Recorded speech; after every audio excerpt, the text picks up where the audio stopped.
This time on Roadkill, we've got El Camino, we've got dog, hot rods, burnouts, altereds, customs, Merc, wine. You can't go wrong. You had me at El Camino.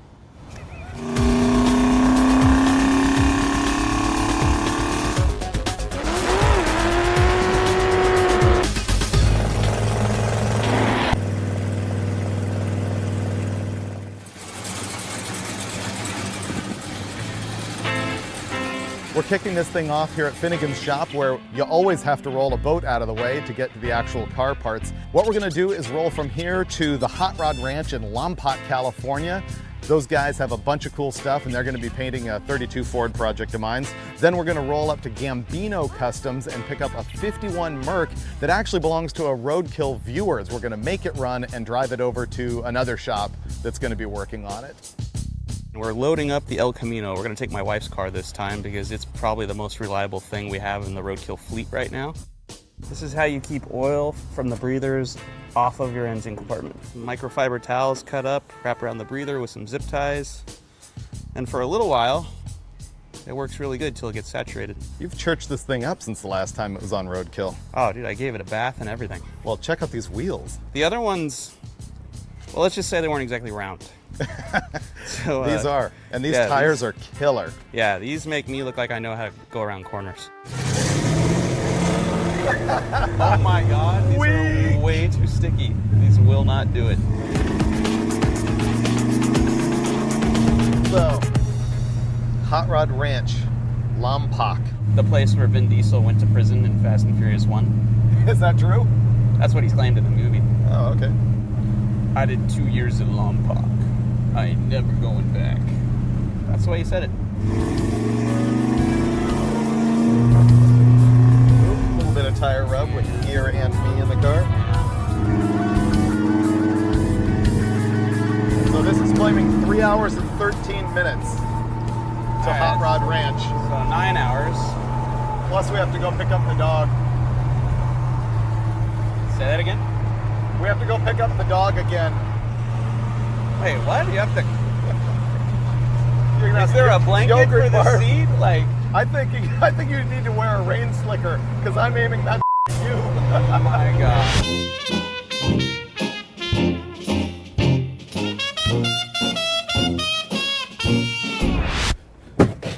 You want to put her in the bed in the cage? We don't have the proper harness system. Ah, look at that. She knows where her seat is. Oh my God, it's working. No. It's working. Wow. I didn't have to heave her. Look at how obedient she is now. Okay. There you go. Wow, that is a stinky dog. Should have hosed that junk off before you loaded her in here. Do not lick my face. Okay, we talked about this the last time. Did she get you? Got a little bit of French there.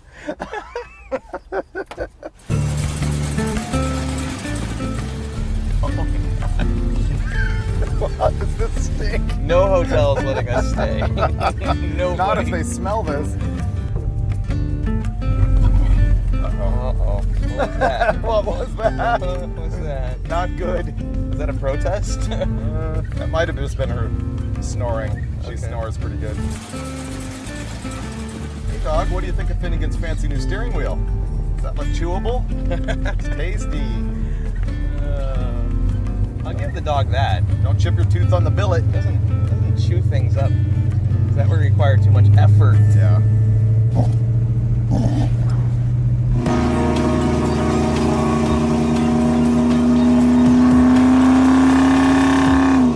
If the El Camino had air conditioning, it would be as good as the Ram truck. This is true. It cruises good. It's got a lot of utility.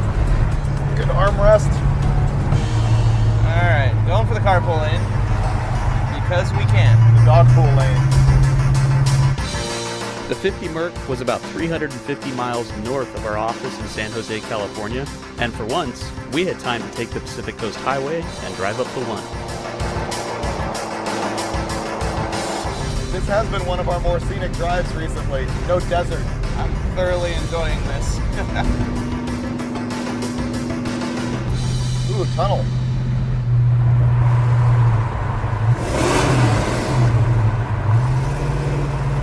That was fun. Very angry 383 inches. Yes.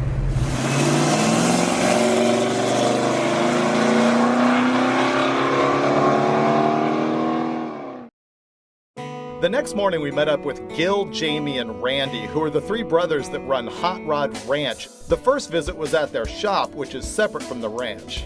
There we go. How you doing? How's it going? This looks cool. Thanks. You said I might not be impressed. I already am. What's up?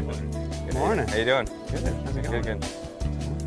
Well, welcome to the. Just going past you right into Right in? Wow.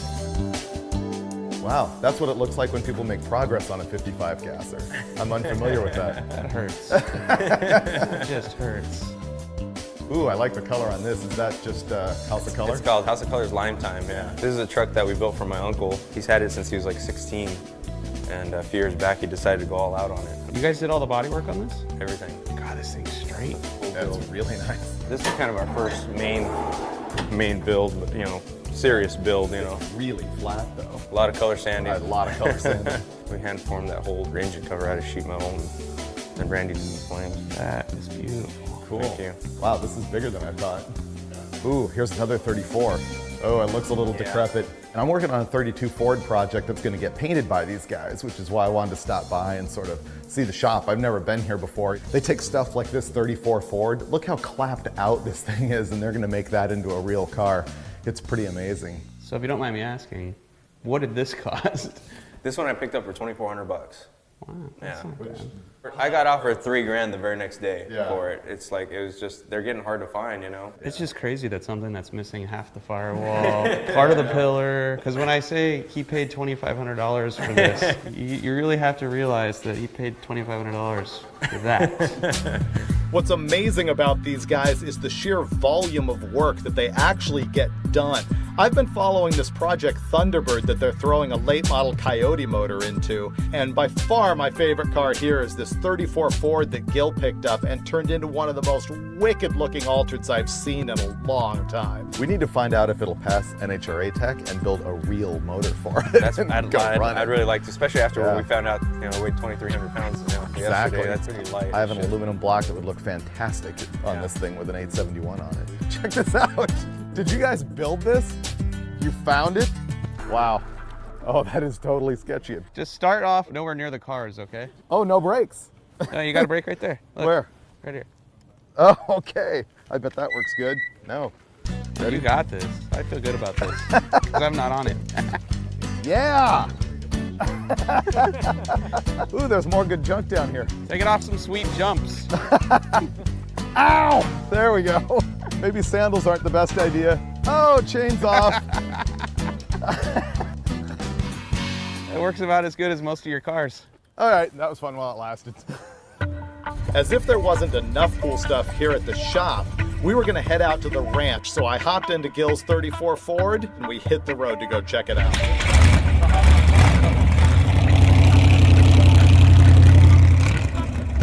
Is it stupid or ironic that we're in Lone Poke about to do burnouts right next to the sign for the U.S. Penitentiary? See? Told you this is where Vin Diesel went.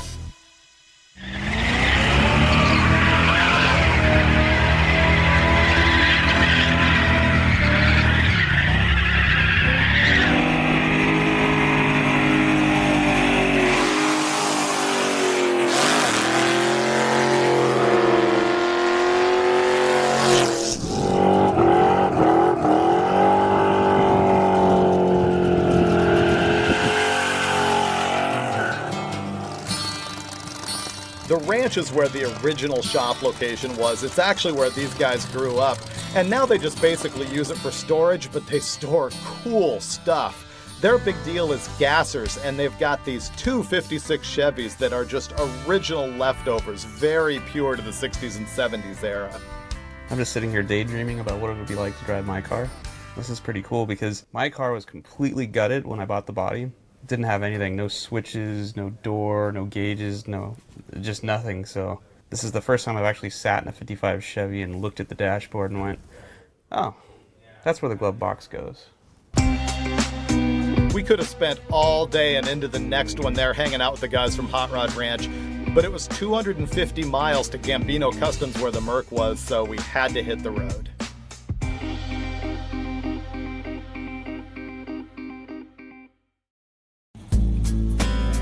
We arrived in San Jose and got to Gambino Customs late in the afternoon, and we met Alex Gambino, who I knew by reputation because the guy builds really awesome traditional customs. One of them is like his daily driver. It's this 57 Chrysler that has a Winfield fade job that Alex did himself.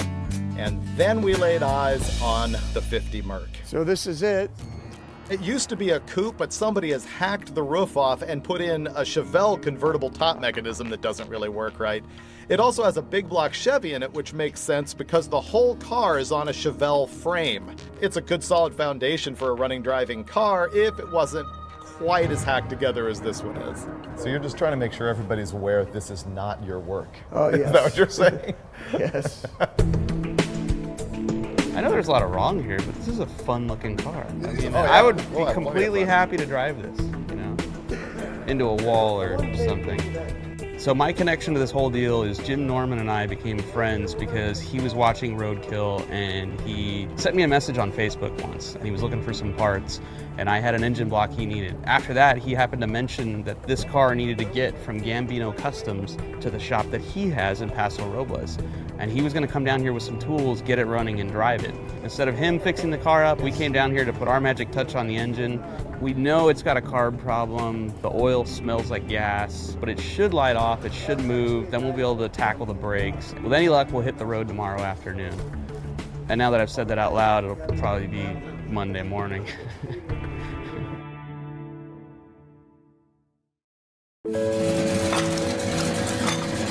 It's Saturday morning and we're back at Gambino Customs, ready to work on the Merc for the first time. You can see the front half of the Chevelle chassis right here. And they've grafted some 2x4 box tubing down the middle. Some really brilliant welding there, let me tell you. It runs, but we haven't driven it yet. The problem is there's a massive oil leak. So that's the first thing we have to fix. And we have help from Jim here, who actually hooked us up with this whole deal. So we can kick him later. Yeah, you're welcome. So here's how oil's supposed to work, right? It's supposed to be fairly consistent, a little thick. This is more like water with a little bit of gasoline in it. So it's not doing anybody any good. I am thinking that the fuel pump diaphragm's bad and pumping gas into the oil. But see this? This is Hey, that's supposed to not turn. hard to turn. It's supposed to turn. Yep. This is a first for Roadkill because the Merc is a custom instead of really a hot rod or a muscle car. They've always said that hot rods are for scaring girls away and customs are for attracting them. They're all about the look. They're for styling, profiling on the street, not that much for really going fast. This is a 50 or 51 Merc, which is sort of like the iconic custom car. It was the first time Detroit had recognized what the custom guys were doing, and it was almost a custom from the factory. If you saw like American Graffiti, the Pharaohs, that's what they drove, is one of these. And this one has been customized. It's got the classic Packard tail lights, and this is like a 56 Chevy, I think, front bumper that's flipped upside down and put on the back with the overrider bar. So kind of traditional custom stuff, executed not that well. You never know really where to begin on something like this where you've never touched the car. You just start fixing junk, and the more you put hands and eyeballs on the car and find even more. Looks like something we'd do. Oh no, I wouldn't do that. If we were on the side of the road, we would. You'd have at least polished this. Yeah, use an Allen bolt, you know. Remember we had that problem with the front wheels barely turning, like the brakes were locked up? It's got discs on the front, and I noticed that it has a drum brake master cylinder, which I know because both the reservoirs are the same size. I also know that a drum brake master cylinder has residual pressure valves in it, which are designed to hold just a little bit of brake fluid pressure in the line, but you can't have that on disc brakes. So we ordered a 72 Chevelle disc brake master cylinder, and Jim's throwing it on there right now. Jim was a huge help on the brakes along with Freiburger. I worked on the tune-up, and we thrashed on this thing all day long. There you go. Oh, nice! Airbags in the coil springs, booger weld extended to frame. There's the exhaust system that does a corkscrew and a half gainer over the rear axle. This thing was registered as a truck in Indiana in 2011. So Jack, the guy that owns this car, is way more legit than us because he registered it and insured it for our little trip here.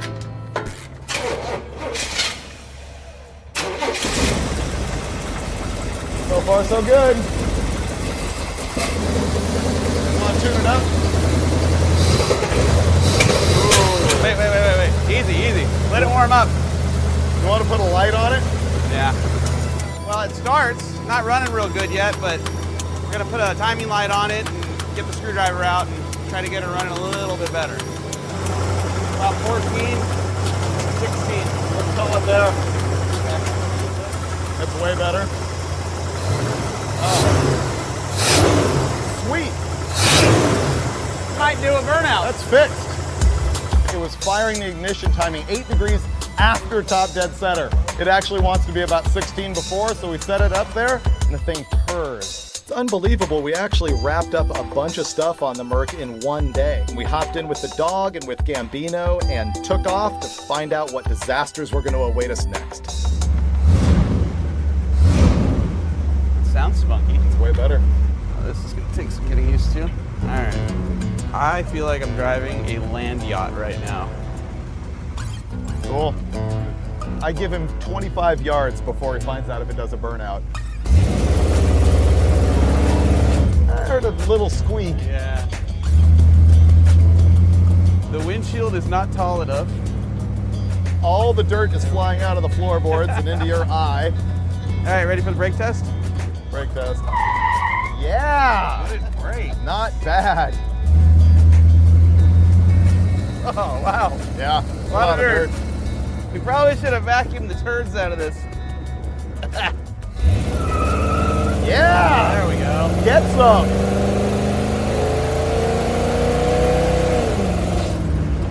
Not terrifyingly fast. I'm calling that a 396. Even if it is a 454. Cop behind us? I don't want to look. No, no. Is there any chrome I can look in a reflection to see if he's behind us? No. Welcome to my peripheral vision. Oh. He's holding up his camera.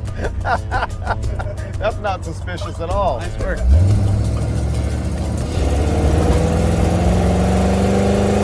Wow, that's gutless.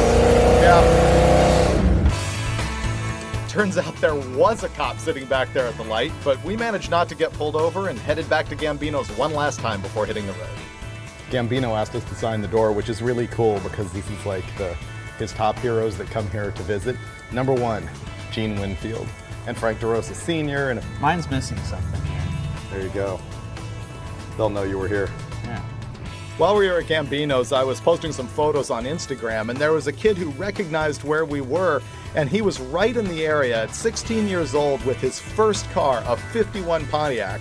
So before we hit the road in the Merc, we decided to cruise by his place and check it out. Cool. How long have you had it? About a month and a half. Did you pinstripe it and everything? My uncle pinstriped it. Is this your very first car? Yeah, very first car. What do you have under the hood? 350. We're gonna get smoked. Yeah. And is it a stock front suspension? Yep. That's got to be fun. And this is your mom's truck? Yeah. My car in high school wasn't nearly as cool as this one. I'm glad you're keeping the flame burning. Oh, don't forget your dog. Oh, dog. What? It's pissing on a smart car right now. Our dog? Well, your dog. Oh, dumb dog. Your neighbors are gonna hate us. Oh, she peed on her leash. Come here. I got the dog.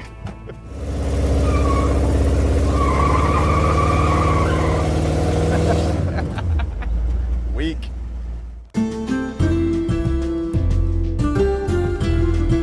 It's Sunday on Roadkill. Last night it was pretty funny. We actually stayed in a high-end hotel, and believe it or not, they did not allow dogs. So we went ahead and brought the dog inside. That went pretty well. Had to smuggle her back out this morning. Went to a gas station and made a major environmental hazard. Wow, that's hideous. That is going to be a trail of fire following us the whole way. Pretty good. We're only smoking a lot. Let's test out the sway bars. Everybody lean. Whoa. Can I get a GPS reading? Tell me how fast I'm going. I'll be driving by engine noise from now on. We have no tachometer or speedometer. Ooh, getting daring. I feel like we should be robbing a bank right now and then going surfing because we got no roof. The door is just a little high. Oh no, it's perfect. You gotta get that's gangster lean right there. It's just a little high though. That's the look. Because right now my arm's getting chafed on the plasma cutted door seam here. Well, maybe that's the actual problem. Yeah. This car's full of good intentions. Look at that. Really expensive wiring harness. Poorly installed. Big block Chevy, making a lot less power than a big block Chevy. You drove $200,000 or $300,000 at this thing? Mint. You'll have a $20,000 automobile. Well, we only had to drive 160 miles down to Paso Robles to deliver this car. The first hour of driving this thing actually went pretty well. And then it started to get really hot outside, and naturally, the car started to overheat. This thing is gonna puke. There's the air, Chuck. Where's the water? It's not puking. That scares me even more. We were freaking out at the gauge, like touching 250 when we would stop and going down the freeway at 230, which is way too hot. So we thought it was overheating. We cooled it off. Oh, well, there was water in it. Yep. Apparently it wasn't overheating. The gauge just sucks bad. We're gonna let it cool down a little bit more, get the cap off, fill it up with water, not crack the block because it's not overheating, and then hit the road again and ignore the gauge.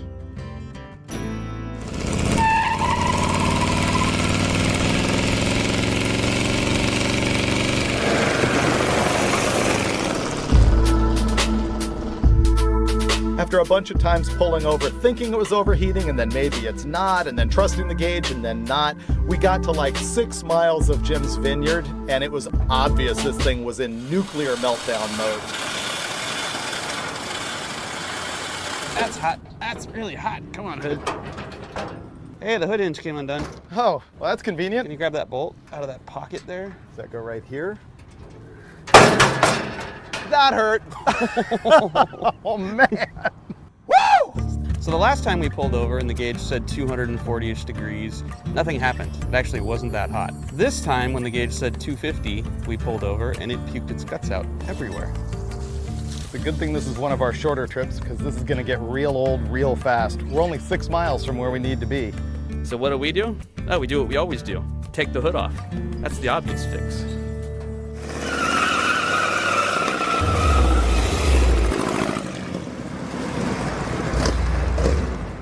It doesn't sound happy now that I've done that. It does not. Whoa! Hello. Why is it waiting to the very end of the trip for the wheels to come off of this thing? I don't know. I was genuinely concerned about bringing this car to its new owner because he'd never driven it, he'd never really seen it, and it showed up with the hood in the back seat. The Merc's owner was there with his dad and with his little kid. And I'll tell you, any doubts I had about this car melted away immediately because when this guy saw his Merc for the first time, his eyes were just huge. The guy glowed like he couldn't believe it. And he knew the car was rough, but it didn't matter because it made him happy. And best of all, his little kid was bouncing off the walls. That's a father and son driving in their new hot rod. New to them anyway. Look at that. Best day at work ever, right there. Woo! Hey, little chap. What do you think? Is that awesome? Next generation of hot rodder right there.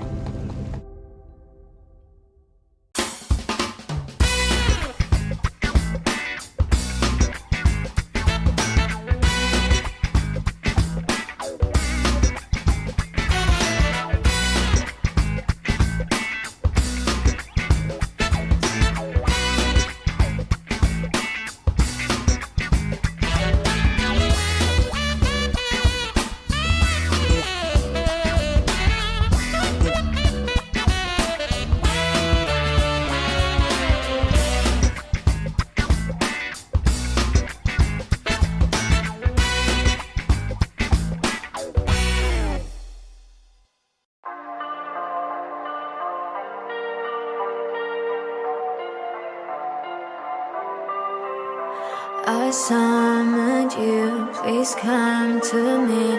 Don't bury thoughts that you really want. I fill you up, drink from my cup. Within my life's what you really want. Come, lay me down, 'cause you know this, 'cause you know this. I'm in the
this, 'cause I know there's some